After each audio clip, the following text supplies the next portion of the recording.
হত্যা মামলা, বাড্ডা থানার মামলা নম্বর 4824, 302 ধারা এবং 109 ধারায় মামলাটি ছিল।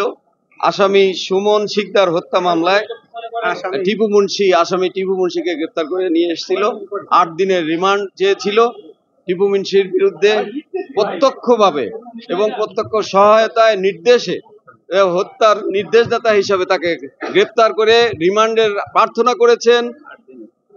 8 দিনের প্রার্থনা করায় এই টিপু মুন্সির বিরুদ্ধে আমরা বলেছি, টিপু মুন্সি ক্ষমতায় থেকে এই রাষ্ট্রযন্ত্র ব্যবহার করে স্বৈরাচারী সরকারকে যথেষ্ট এই 17 বছর ধরে সহায়তা করেছে।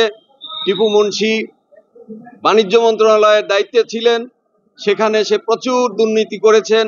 বাণিজ্য মন্ত্রণালয়ের বিভিন্ন রকমের পণ্য বিভিন্ন রকমের সিন্ডিকেট করে বিভিন্ন রকম সোলা, ডাল এই সমস্ত ব্যবহার করে হত্যা মামলা উঠানো হয়েছে। সেখানে কি বলছেন?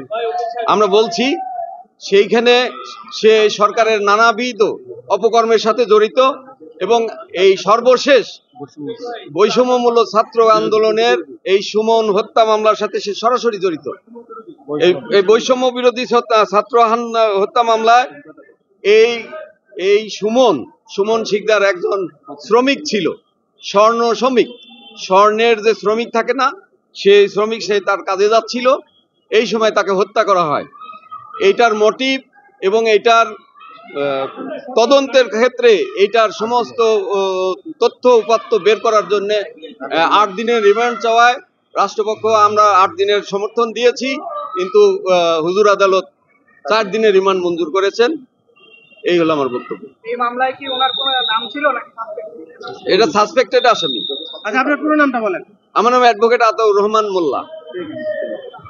Thank you.